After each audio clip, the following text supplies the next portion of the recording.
Hello everybody, আমি সবুজ Bhowmik, registered nurse. আমি কর্মরত আছি গ্রিন লাইফ হসপিটালে অপারেশন থিয়েটার ওটি নার্স হিসেবে। তো welcome to my Facebook page Sabuj Bhowmik and YouTube channel 5 minute school of nursing. আজকে আমি কথা বলবো যারা কম্প্রিহেনসিভ লাইসেন্সি এক্সাম, সেই লাইসেন্সি এক্সামের ওএমআর শিট আপনারা কীভাবে ফিল আপ করবেন। আসলে প্রতি বছরই দেখা যায় কি অনেক মানুষ ফেল করে। তো ফেল করার one of the main reason হচ্ছে ওএমআর শিট ঠিকভাবে ফিল আপ করতে না পারা। তো আমরা আজকে এই বিষয়টা নিয়ে আপনাদেরকে কিছু বলার চেষ্টা করব, যে বিষয়গুলো আপনারা পরীক্ষার হলে যাওয়ার আগে খুব ম্যান্ডেটরি এই বিষয়গুলো মাথায় রাখবেন। আর হ্যাঁ বন্ধুরা, আপনি আমার চ্যানেল নতুন ভিউ হয়ে থাকেন তাহলে অবশ্যই চ্যানেলটি সাবস্ক্রাইব করবেন, পাশে থাকা বেল বাটনটি অন করে দিবেন এবং যারা নার্সিং স্টুডেন্ট আছেন, নার্সিং স্টুডেন্টদের প্রত্যেকের কাছে ভিডিও শেয়ার করে দেন, যেন আপনার একটা শেয়ারের কারণে আপনার ছোট ভাই বোনেরা অনেক কিছু শিখতে পারে। এই ওএমআর শিটের কিছু বিষয় আছে যেগুলো আপনাকে খুব কেয়ারফুলি ফিল আপ করতে হবে। তো প্রথম হচ্ছে স্টুডেন্ট রেজিস্ট্রেশন। আপনার যে অ্যাডমিট কার্ড স্টুডেন্ট রেজিস্ট্রেশন একটা থাকবে, একটা হচ্ছে রোল নাম্বার থাকবে। তো স্টুডেন্ট রেজিস্ট্রেশন যে নাম্বারটা সেটা ফিল আপ করবেন ঠিকভাবে। এ হচ্ছে রোল নাম্বার, যেটা আপনার যেখানে এক্সাম দিবেন সেখানে সিটি লেখা থাকবে, আপনার অ্যাডমিট কার্ডও লেখা থাকবে রোল নাম্বারটা, সেই রোল নাম্বারটা আপনি ফিল আপ করবেন ঠিকভাবে। 3 নাম্বার হচ্ছে সিগনেচার অফ এক্সামিন, মানে আপনার অ্যাডমিট কার্ডে একটা সিগনেচার আছে, আপনি যেটা করছেন সেটাই হুবহু কিন্তু ওই যে ওএমআর শিট আছে ওএমআর শিটে করবেন। 4 নাম্বার হচ্ছে যেটা মোস্ট ইম্পর্টেন্ট বিষয়, সেটা হচ্ছে সেট কোড। সেট কোডে সাধারণত আমি তুলে ধরবো যে জিনিসগুলো।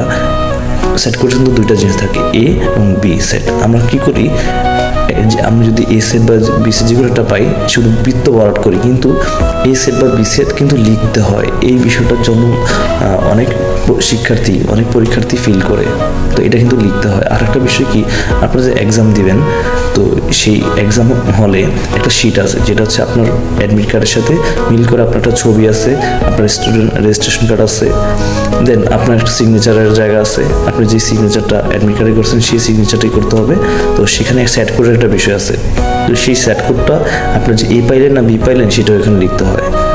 যখন যেভাবে এই ওদের যে এক্সাম হলের যে খাতাটাতে লিখছেন এ সেট বা বি সেট, সেম আপনার ওএমআর শিটও একটা ফাঁকা জায়গা থাকে, এ সেট বি সেট, 2টা বৃত্ত থাকে এ এবং বি সেট, কিন্তু একটা জায়গা থাকে ফাঁকা জায়গা যেখানে এ সেট বা বি সেট লিখতে হয়। তো সেই জিনিসটাই বেসিক্যালি দেখা যায় কি স্টুডেন্টরা মনে থাকে না, পরীক্ষার তাড়াহুড়া সেটা লিখে না, জাস্ট ফিল আপ করে দেয় যে এ সেট বা বি সেট এতটুকু। এটা যেমন আমাদেরই অনেক ক্লাসমেট এই বিষয়টা ভুক্তভোগী, যে তারা পরীক্ষা ভালো দিয়েছে কিন্তু পাশ করে নাই। তার মেন রিজন হচ্ছে এটা, যে সে বৃত্ত ঠিকই পড়াট করছে কিন্তু লিখে নাই যে এ সেট বা বি সেট, এই জিনিসটা লিখে নাই। তো আপনারা এই বিষয়টাতে খুব সতর্কতা অবলম্বন করবেন। আর আপনাদের যে কম্প্রিহেনসিভ লাইসেন্স এক্সাম, এই বিষয়ে আমার ওই ওএমআর শিটে দেওয়া আছে যে ট্রু ফলস 15 আর বেস্ট অ্যান্সার 15। তো ট্রু ফলসের ঘরগুলোতে দেওয়া আছে যে একটা কোশ্চেন 5টা অ্যান্সার থাকে, ট্রু ফলস ট্রু এরকম। তো এই যে বৃত্তগুলো দেখতেছেন এগুলোতে পার্ট করে দিবেন। আর বেস্ট অ্যান্সার যেটা যেটা মনে হবে সেটাই কারেকশন করে দিবেন। তো ধন্যবাদ সবাইকে যারা এই ভিডিওটা দেখতেছেন, তারা অবশ্যই ভিডিওটা শেয়ার করে দিবেন আপনাদের যারা নার্সিং পরিচিত আছে সবার কাছে, যেন আপনারা শেয়ারের মাধ্যমে আপনার ছোটো ভাই বোন বা যারা নার্সিং সেক্টর আছে তারা অনেক কিছু জানতে পারে। আর কম্প্রিহেনসিভ লাইসেন্স পরীক্ষা প্রত্যেক বছরই সহজ হয়। তারপরও আপনাদের এই বিষয়গুলো খুব মাথায় রাখবেন যেন বিষয়গুলো কোনো মিস্টেক না হয়। আর কম্প্রিহেনসিভ পরীক্ষা প্রিপারেশনের জন্য আমার ভিডিও আছে, সেই ভিডিওগুলো দেখতে পারেন, ফলো করতে পারেন। বাজারে অনেক বই আছে, কিছু বই এবং প্লাস বুট বই, আপনার যে 3 বছরের স্টাডি করছেন সেই বইগুলো ফলো